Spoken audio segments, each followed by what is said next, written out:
안녕하세요. 딸도 말 좀 합시다의 엉거주춤 주춤입니다. 여러분 오늘 하루는 어떠셨어요? 네, 저는 잘 지내고 있는데요. 또 마음도 이제 편안하고 평화롭습니다. 제가 있는 이곳은 지금 우도인데요.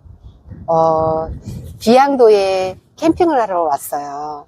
원래 예정됐던 날보다 이틀 정도 뒤에 왔는데 이유는 비가 온다는 예보가 있어서 비를 피해서 오느라고 이틀 더 제주에 머물고 들어왔습니다. 근데 못 쳤어요. 캠핑을 못 했어요. 비를 피했더니 바람을 맞은 거 있죠. 바람이 너무 불어가지고 비양도에서 캠핑을 할 수 없는 거예요. 그래서 우도에서 숙소를 잡아서 우도에 머물고 있는데요. 바람이 너무 불어가지고 배가 안 뜨는 거예요. 그래서 아주 오래된 님하고 바람에 갇혀가지고 우도에 이틀 머물게 되었습니다. 그러면서 진짜 이게 계획대로 되는 게 아닌 게 맞다, 이런 걸 느끼고 있고, 또 계획대로 안 돼도 그것도 괜찮다, 또 이런 것도 느끼고 있는 그런 시간들입니다. 엄마를 듣는 시간 15분, 그 뒷이야기를 하고 있는데요. 오늘은 42번째 이야기입니다. 홀로 삶의 미련을 정리하는 엄마를 대하는 법에 대해서 이야기해 볼 텐데요.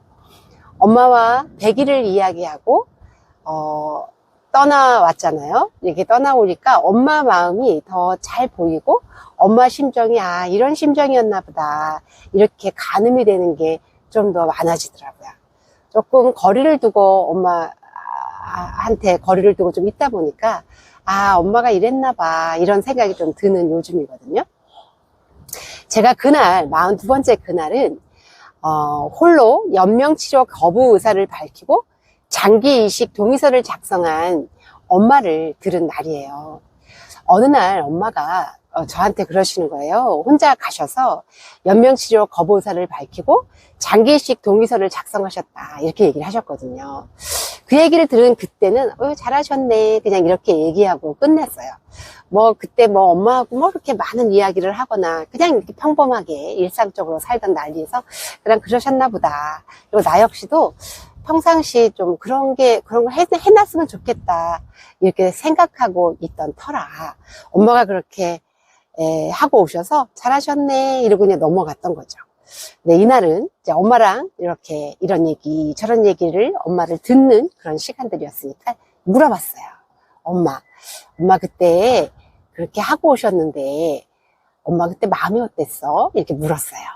그랬더니 엄마가 뭔가 큰 일을 끝낸 기분이었고, 누군가에게 도움이 되었으면 좋겠다는 마음이었고, 또 억지로 억지로 살려고 이렇게 애쓰고 싶지 않았던 마음, 또 자식들 걱정 끼치고 싶지 않은 마음, 이런 여러 가지 마음들이 있으셨다 그래요.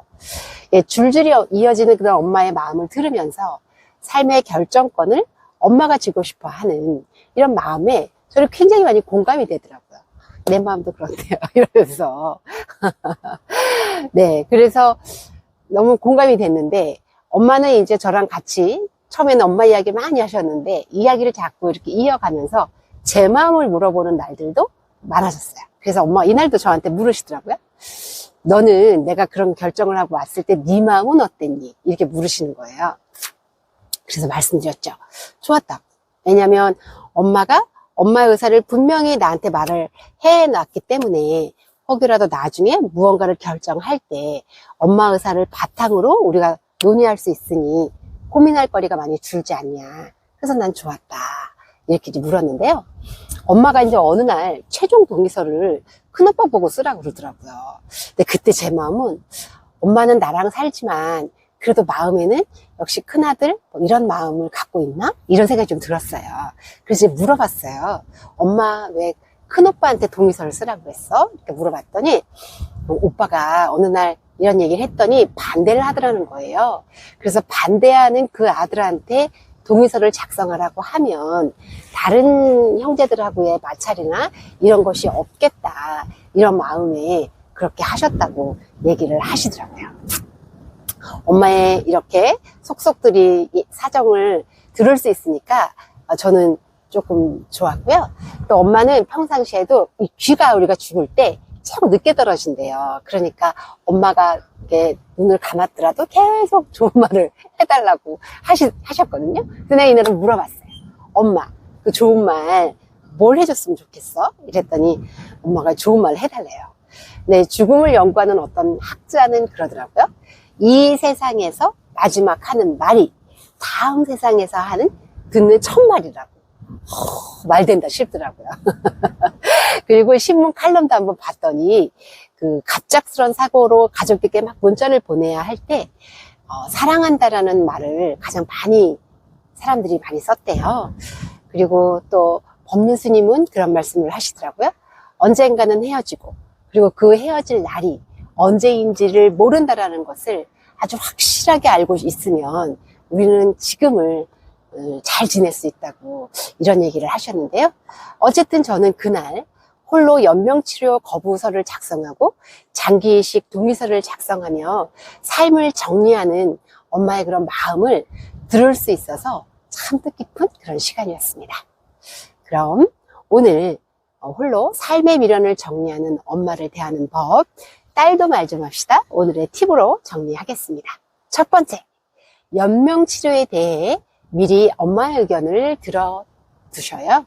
네, 미리 들어두면 결정해야 할 때 도움이 되고요. 나도 연명치료에 대한 의사를 밝혀두면 서로에게 도움이 되는 것 같아요. 두 번째, 마지막에 무슨 말을 해줬으면 좋겠는지 또 물어보면 좋겠는데요. 생각지도 않은 때에 우리는 마지막을 맞이할 수 있잖아요. 진짜로.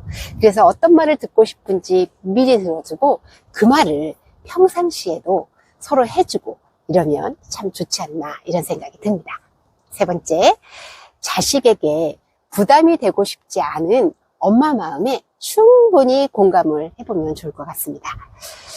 이 세상 어떤 엄마도 자식에게 부담스러운 존재가 되고 싶지는 않을 거예요. 저도 엄마이기 때문에 제 마음도 그렇거든요.